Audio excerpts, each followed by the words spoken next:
Hello, everybody. This is the Beef and the Deuce podcast coming to you on YouTube. Check us out and subscribe and like it if you like it. If you don't, well, listen to us anyway. Just keep listening. Just keep listening. You'll find something that you'll like. Probably Beef, not me. Who knows?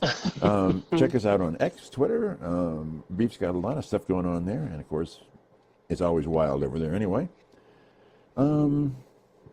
I don't have much more for the Buckeyes leading into the game. What do you got, Beef? Anything? Well, this will kind of dive into our Buckeyes, I guess, if we want to start with this question. Sure. So Emmanuel Ocho, or however you pronounce his last name, big, football analyst for both NFL and college, listed or expressed the 4 quarterbacks in the CFP, and that Will Howard is not the best out of the 4. That he's actually last out of the 4. Last out of the 4.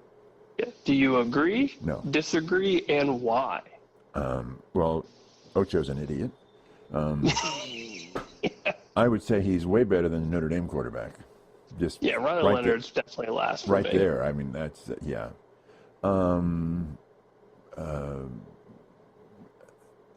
I think he's better than Ewers, only because he throws a better ball. He has more variety in his passes, and he's more willing to run, I think, and he's a better runner, I think. I can't say he's better than, who's the guy with Penn State? Drew Aller. Yeah, I can't say he's better than him. But that's it. I would say he's number 2. I'd say Aller,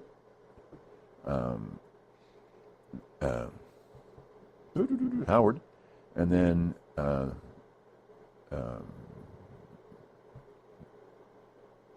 drawing a blank here. You want Quinn? Yeah, and then let's see, we got 4. So we got. Oh, I would go with then it's Ewers, and so it's Aller, Howard,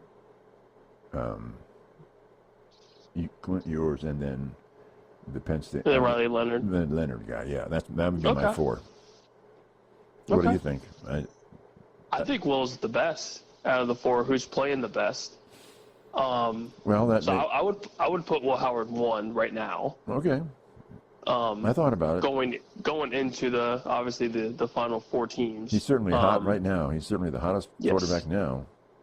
Yes. If you would have said beginning or towards the end of the regular season, who was better, then I think Drew Aller would have been probably 1. You would have definitely said that at the end of the Michigan game, right?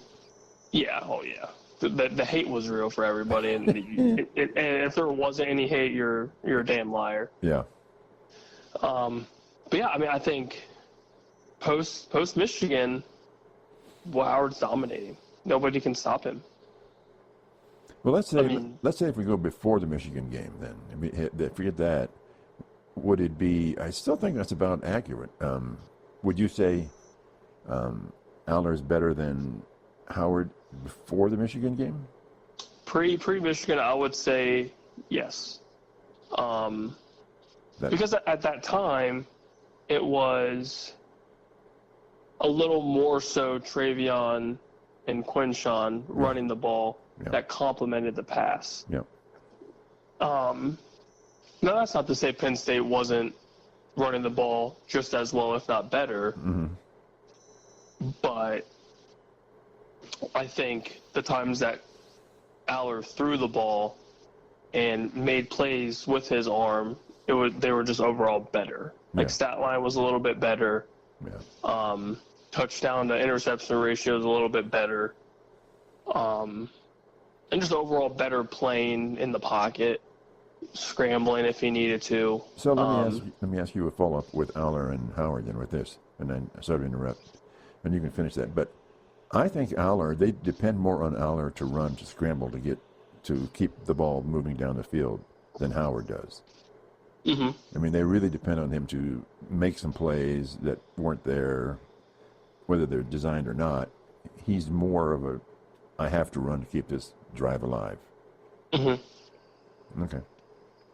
Yeah, I think so. And I think his biggest thing, and that a lot of people have kind of jumped on, so to speak, is his reaction to defensive schemes, blitz packages, zone coverage, man.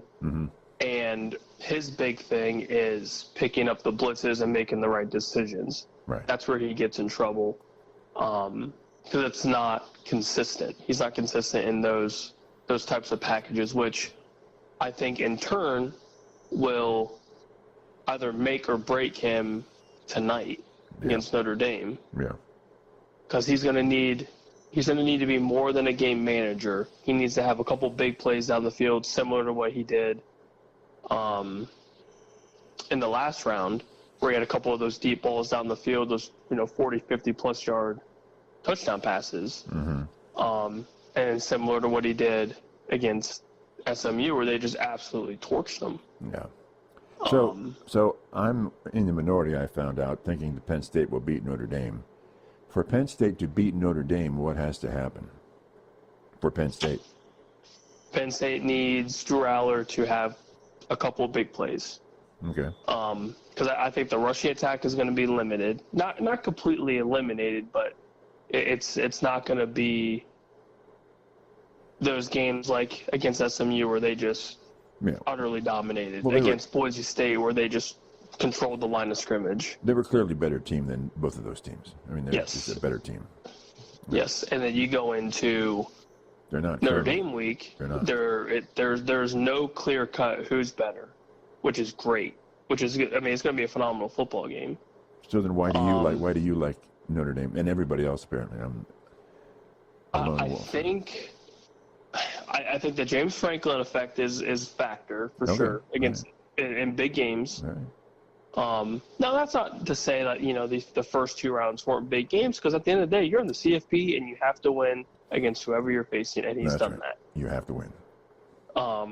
But if you dive into it a little deeper, are those teams on the same playing field as you?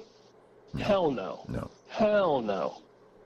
So you finally match up against somebody that is of your caliber, if not better, depending on who you talk to. It's going to be, it's going to be gritty. It's going to be who wins the line of scrimmage. It's going to be kind of old school football, I think, where it's not, terribly high scoring. You're going to have a couple big plays, whether it's a big run or Riley Leonard somehow finds a way to throw the ball down the field, or a broken down coverage and Drew Aller, hits a bomb. But outside of that, it's going to be between the trenches, I think. And I think it's just going to be an ugly game, and I think the ugly game benefits Notre Dame, because they're not a high-scoring team by any means. Like they've put up points throughout the season, but they're not a team that's just going to blow the brakes off you and win by 20, 30 plus, unless you're like some MAC school, even though they lost to a MAC school. Right. So my problem with Notre Dame is how they played against Georgia. Yes, they won, but they only scored one touchdown from scrimmage. And they apparently have an excellent place kicker, so that's good for them. Yes. But that did not. Now, Georgia is definitely off, no question, but it just did not impress me. They won the game, good for them, but I wasn't impressed by Notre Dame. No, and I think it's one of those kind of one-off games. This is obviously the biggest game for Marcus Freeman, but the game before that, there's definitely nerves involved. Their downfall is they don't have explosive playability outside of their running backs. No, I think Love will kind of assist in that. It'll make or break this game, because if he gets going and they somehow, some way find a way to run through this Penn State defense, that's a game changer, because nobody's really been able to run against Penn State. That's right. So that defense is, I think they're just killer. Penn State's going to say, we're going to stop your run, we're going to stop it in the box, and force you to throw outside. Riley Leonard's going to have to find a way to throw the ball and limit turnovers, because he's turnover prone for sure. Yeah, and if they can do that, then good for them. But I think Penn State's going to clog it up and say, this is our strength. You got to win on the outside. Mm-hmm. And I think Notre Dame is going to do the exact same. Limit the run, force Drew Aller to beat them, make them uncomfortable, because that's the key to beating Penn State, and that was evident in the Buckeye game. Mm-hmm. Was win the line of scrimmage first and foremost, mm-hmm. and make Drew Aller feel insanely uncomfortable. Yeah. And look what happens. The entire offense is demolished.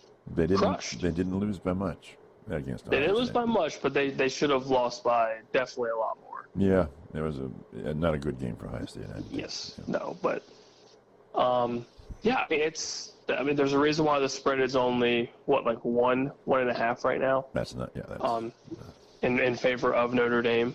But I think whether it's Penn State or Notre Dame, a defense has to make a big play. Whether it is a special teams touchdown or a pick six, fumble for six, something. Mm-hmm. That's definitely going to be needed, and it's going to be close. But I think I still stand by my Irish pick. Any score prediction on that? I like 2017 Notre Dame. Ooh, 2017. Okay. I'm going basically 26-17 Okay. to Penn State. Ooh, you're going the Nittany Lions route, huh? Taking the Happy Valley. Okay, well, we'll see if James Franklin sacks up.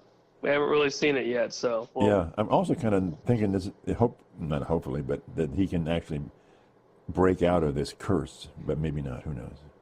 It's a big curse. It's a big curse. It's a big curse. But this is the best team he's had to do that in quite a while, don't you think? Yeah, defense for sure. It's definitely one of the best defenses he's had. Offensive wise, I mean, dual threat running backs, or two-headed running back, I should say.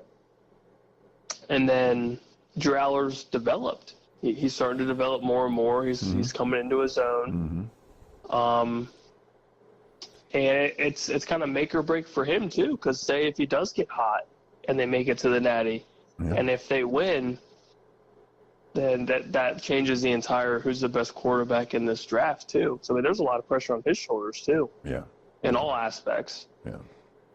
Yeah. So it'll be an interesting game for sure. I think Aller's scrambling and making those 10, 12-yard scrambles from nothing is going to be the factor. I think it's going to be close to a last-minute drive, last possession, one possession kind of thing. It'll be close. That'll be Riley Leonard's big issue too. Is obviously he's going to need to throw the ball well. Yeah. But he also has really good scrambling ability and can pick up chunks of yardage with his feet. Mm-hmm. How often he's going to do that, and is Penn State going to be able to have some sort of QB spy or whatever it takes to stop him? And if they do that, can Riley Leonard scramble to the outside, throw across his body, across the field, hit a deep ball? Mm-hmm.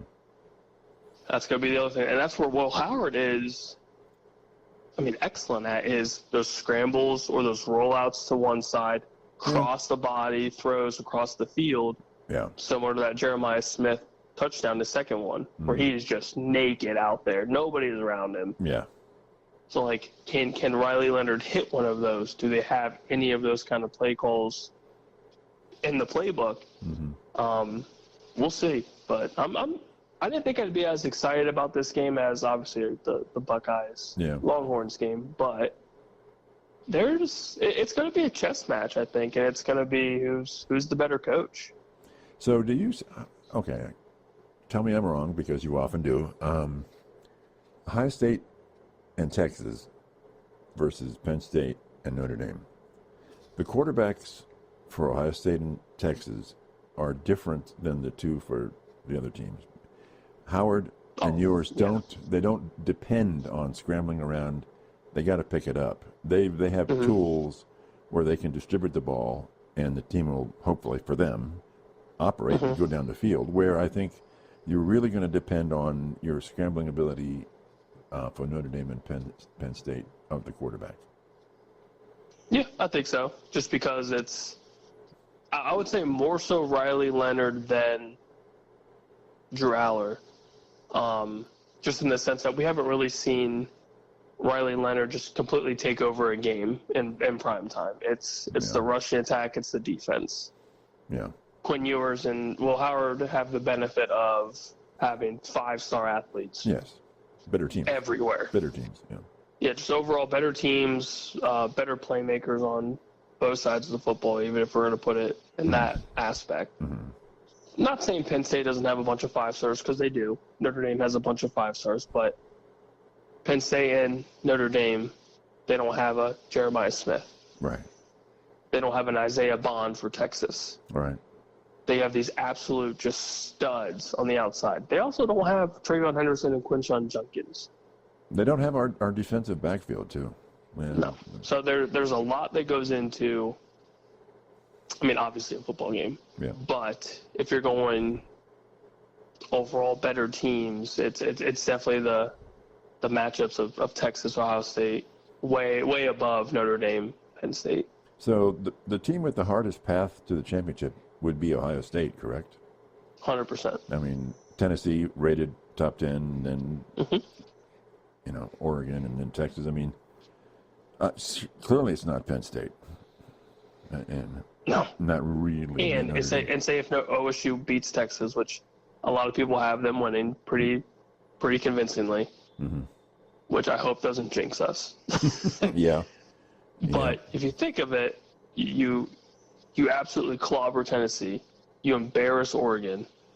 You hopefully just win against Texas. I don't care about how much. I don't care if you win by a point. Just win the damn game. Yep. And then say you play whoever, Notre Dame or Penn State. You would have beaten, I think they said like six or seven top 10 or 12 teams throughout your season. Yeah. Which would be one of the most impressive seasons ever. Mm-hmm. And that is in Buckeye history, which is insane. And one loss was a 1-point loss to Oregon. Mm-hmm. So, yeah. That's wild. Yeah. That's impressive. So I have a question for you. Do you have any more for me while we're hanging out here? Oh, I'll think of something, I'm sure. Okay. So my question, and we talked about it, is people complained about the 12 teams, and they complained about the brackets, and they complain, because people love to complain. They want 12 teams, and now they're complaining about 12 teams. But in fact, Ohio State, Texas, Notre Dame, Penn State, I think are the 4 best teams in the country, and they're playing in the semifinals for the national championship. I think it worked out just the way it should have worked out. Now, you can say, well, Oregon got kind of a bum rap first game against Ohio State, but hey, if they're the number 1 team, they should have beaten Ohio State. Mm-hmm. So you can't make excuses because of, maybe our star receiver was down or whatever.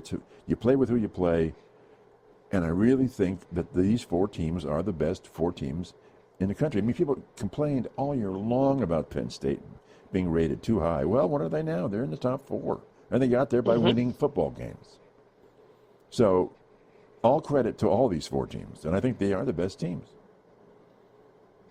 Yeah, I think you're right. I think outside of the hoopla, if you will, of the first round matchups being just very vanilla, if you will. Well, that's, it happens. It's like saying March Madness, for example, for college basketball. Yeah. First round matchups, 1 in 16. Yeah, it's going to be a damn blowout. And there's going to be most of the time. In this is NFL season, the games on this weekend, some of them, if not a lot of them, are going to be blowouts. Oh, 100%. It's 100%. It's just the nature of the sport. Some aren't, but some will. You're going to have a year where an SMU or an Indiana gets an upset. Yeah. And that's the reason why you play the game. And they play, and they deserve to be in. Yes, and regardless of what the score was, now that it's in the past. You can't tell me you're going into this game and just being like, this is going to be a blowout every single time. Because it's not. It is the first year, and it is what it is. It is just how football works. Right. And Indiana was 11-1. They deserve to be in. Yeah, they lost a a game to the second-ranked team in the nation. That's right. At Columbus. At home for the Buckeyes. Yeah. Yes, absolutely. Like, you're trying to tell me that, I mean, there's a reason why Ryan Day has this Big Ten record overall, which is immaculate. There's a reason for that. There's a reason why it's hard to play at the shoe. Like, you can't discredit the fact that Indiana lost by, I think it was, 17? Yeah.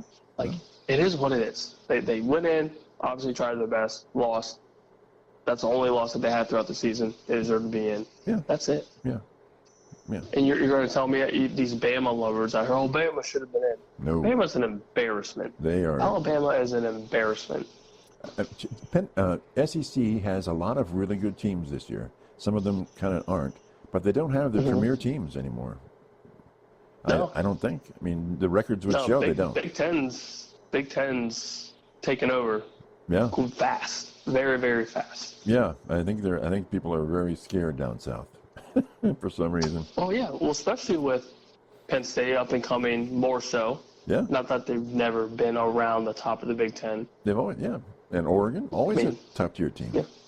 Oregon's being Oregon. Yeah, they fell flat, but they're an excellent team. Buckeyes are the Buckeyes. Yeah. Indiana's going to continue to probably smash the transfer portal as they should. In Illinois, at 9, they beat it. South Carolina.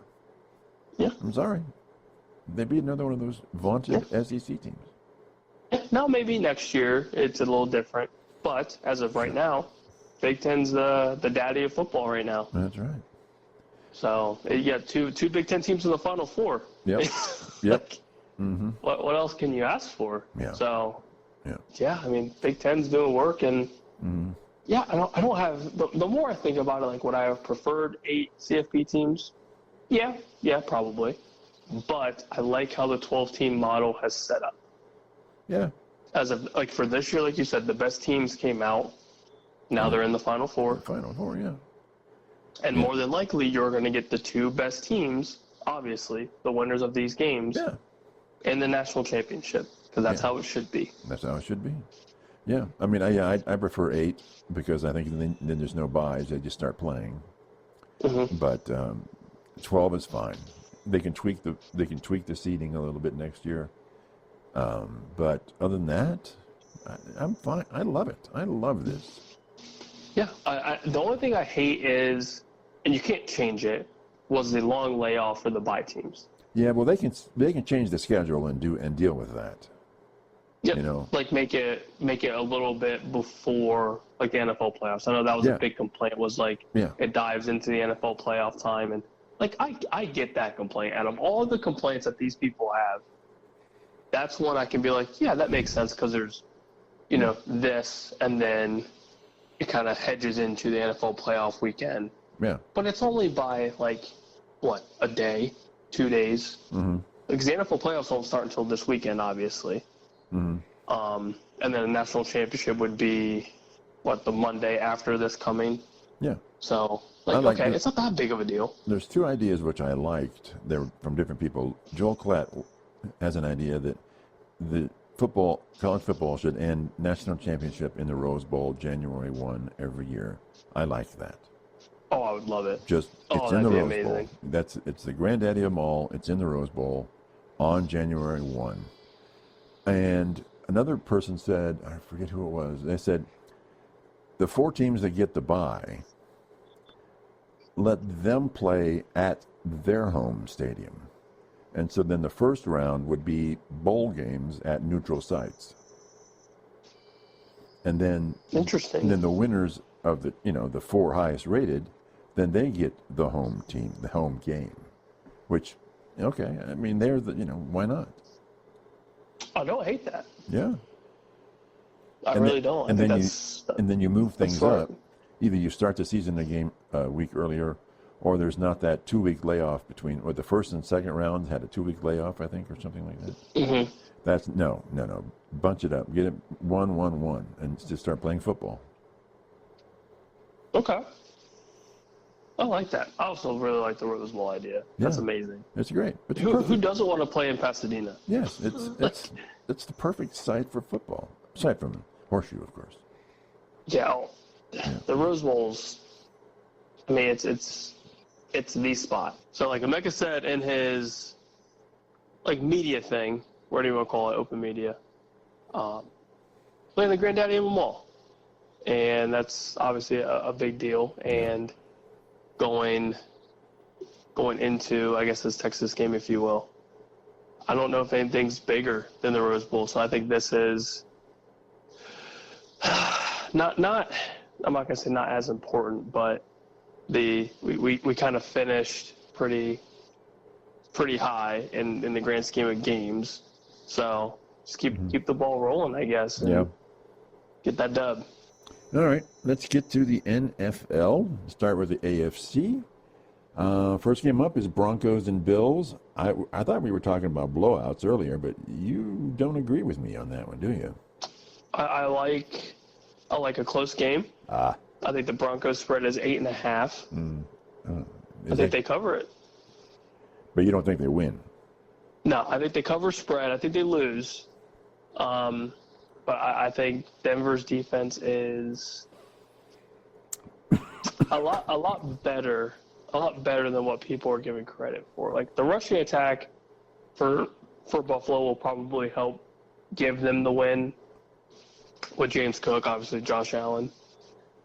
But I think the passing attack will be limited from Buffalo's standpoint. I don't think Josh Allen's going to be able to air it out as much as he would like to, especially at home. But I think Denver's defense keeps it close. I think Bo Nix continues this pretty solid rookie season. Your guys dominated. Yeah, I'm impressed.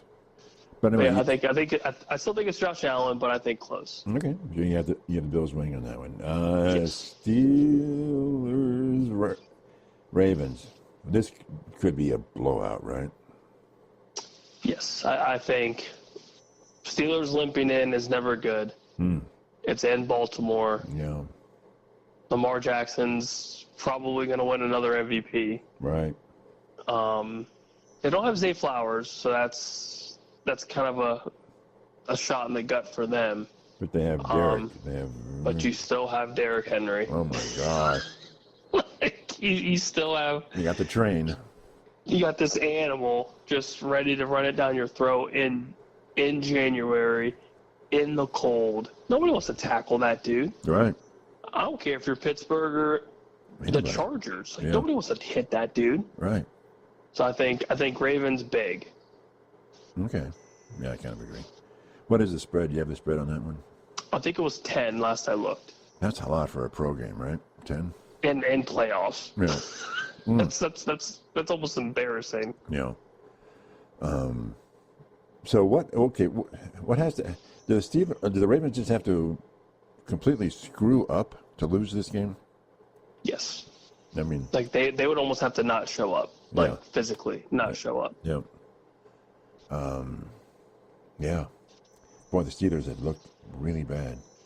It'd be different if it was like beginning of Russell Wilson's tenure kind of Steelers where he's throwing for 250 and a couple scores.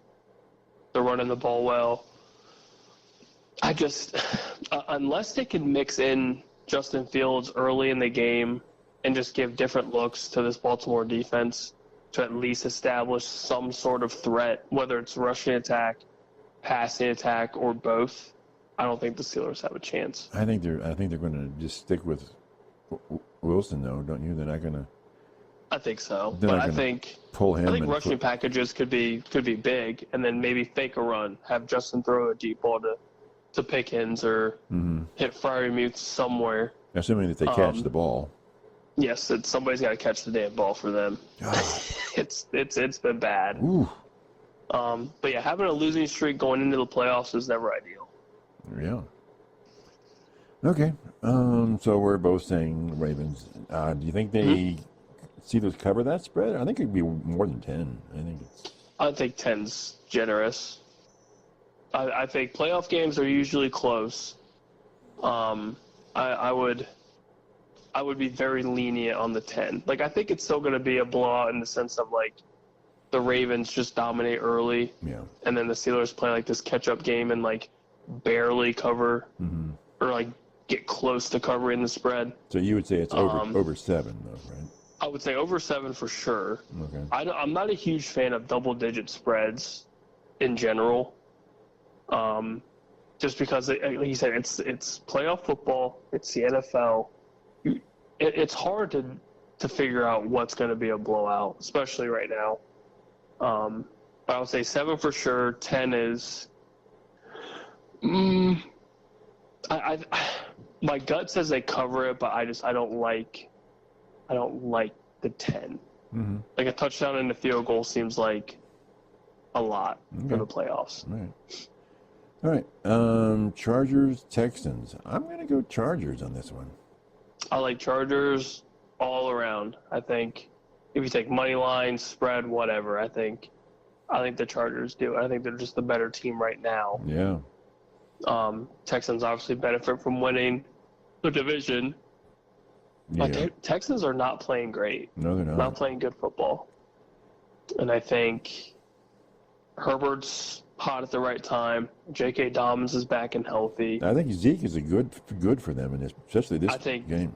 Yeah, especially in the playoffs. Gus Edwards is banged up. You have a rookie running back behind J.K. that has shown glimpses of being okay. Mm-hmm. But Zeke. He's still kind of he's a big back. So, yeah. I mean, goal line, right, change of pace, whatever you want to call him. Third and short, third down back. Put him in there. Yeah, and say, for example, if J.K. does get hurt, at least you have a proven backup. Granted, he's old, beat the hell up, whatever. Yeah. You still have something. So does Harbaugh, in his tenure right now with the Chargers, is he one to go on 4th and short, or does he want to just punt it away? I think he goes. So does he have a habit? Because then that would be perfect for Zeke then, right? If you're 4th and 1. He's played pretty aggressive with Herbert in this offense, and as they should. Yeah. They haven't really disproven anything, really. And nobody gave them a chance to make it anywhere close to the playoffs, and look at where they are as a 5 seed. Now, obviously, you're a Cowboys fan, but I think this is better for Zeke, too. Oh, it's 100% better. 100% better. Okay. The pickup for Dallas was, it was nice for me, at least, as a fan. Like, cool, we get Zeke back. Yeah. And then this offense was just not good at all. Didn't much use him, so, yeah. Yeah, and they barely used him. Dak goes down. And then you have Cooper Rush. Rico started to kind of come into his own a little bit and established his spot on the depth chart. Mm-hmm. But I think Zeke's still got a little bit more. Yeah. And I think the Chargers rushing attack, or rushing first, then establish the run to open up the pass is basically what Harbaugh's been doing his entire coaching career. Right. And I think it benefits him. And I think he gets a little bit of work in this game. Yeah, I think Zeke's the third down back, 3rd and short. If he has Dobbins and Zeke in the backfield, I don't think Texans have a chance of stopping that to get a first down. No. Yeah, and I think the Texans' will to win is going to be having the rookie year CJ, have them torch it through the air and get some first downs with his legs, establish Joe Mixon, get Nico Collins hot. I mean, there's a lot that needs to be done for them to have a decent shot of winning this game, and their last couple weeks haven't been great. So yeah, what's the spread on this one? Do you know? Let's find out. It's been changing a lot from what I've seen. So let me see what ESPN has it right now. It looks like as of right now they have it at Chargers at 3. I've seen it at 3.5, and I've seen it at 3. Do you like that? I think so. I think that's fair, especially with the Texans at home. I think Chargers are going to beat that. That's only 3 points, so. Yeah, I think so. I think they cover pretty easily. And the money line for Houston is only 135, so I mean, you get decent value for them. I mean, a little bit more than double your money if you go with the money line for Houston, which I'm sure a lot of people will. But we'll see. Yeah. Good. So we're gonna go Bills, Ravens, Chargers. No real surprises there, right? Not really. Not really. The only one would be Chargers and Texans, right? Because that's 4 and 5 seeds, right? Fourth and fifth Yeah, seed. and Chargers are favored in that, so it's not a huge upset. But I guess if you look at it in the grand scheme of things, like they're the away team going into Houston. So I think it'll be an interesting game, though. The Herbert CJ battle is going to be fun to watch, I think. Yeah. NFC Packers Eagles. Packers Eagles. You're Eagles here. You're a big Eagle fan here. I'm going to shock the world. No. I'm going Green Bay. Really? I'm going to go Green Bay outright. Yeah. Okay, what's the spread? And then why? All right, let's completely find lost out here. your mind here? No, I haven't. I don't believe in Nick Sirianni. I just don't. I can't. The more I've thought about it, the spread is 4.5 for Philly. It's at home. Eagles home. It is. And I don't. Love got hurt. I don't trust Jalen Hurts coming off of concussion protocol. I don't trust Nick Sirianni. Barkley. I trust Saquon. But can Saquon win the game for them? The entire game, can he win it for them? Maybe. And then you have Jordan Love, who hasn't played bad, and they've kept up in the North, which is maybe the hardest division in football. Yeah. You're 11-6, and you're the 7th seed. What? Yeah. You have Josh Jacobs, who's kind of redeemed his career in Green Bay. Mm-hmm. You have a plethora of receivers. Now you lost Christian Watson, which is a deep ball threat. That's that hurts, but you still have Reed. You still have Romeo Doubs. You have, a plethora of young talent everywhere, and a good offensive line, and a relatively solid defense. Okay, you're going Packers. What's the spread, and what are you saying? It's 4.5 for Philly. I say Green Bay just wins outright. Just wins. Okay.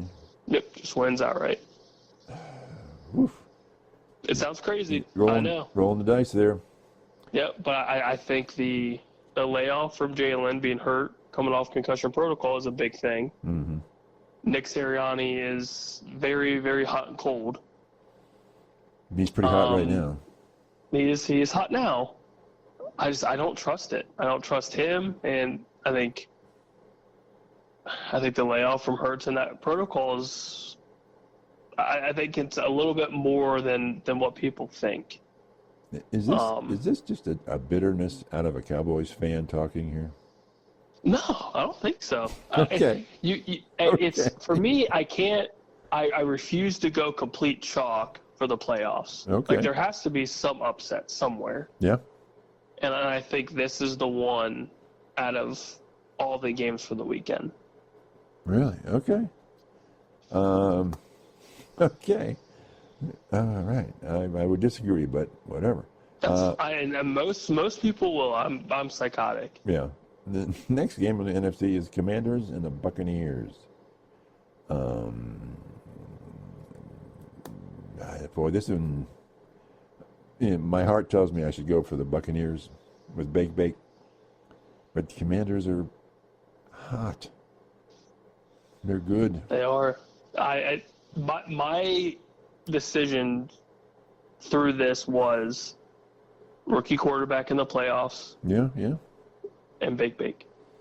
There was some stat that rookie quarterbacks in the playoffs. They've had the last 7 rookie quarterbacks in the playoffs have all lost their initial game. Yep. And that goes back to like it's like Nam or something. It's really a long time ago. Yes, it's tough, and you're in Tampa. You wouldn't want to be up in Lambeau. No. So you think okay? Then what's the spread, and what's your take on the score here? So I think high scoring game. I would say somewhere around like the 30s to 40s. Really? I think it's going to be pretty insane. Just slinging that ball around, huh? I think it's just going to be just all over. Tampa's favored by 3, over-unders 50.5. So it's a lot. So it's a lot of points. It wouldn't surprise you if it was 42-39 or something like that? 32? Would not surprise me at all. Really? Not at all. I think Tampa wins by a touchdown.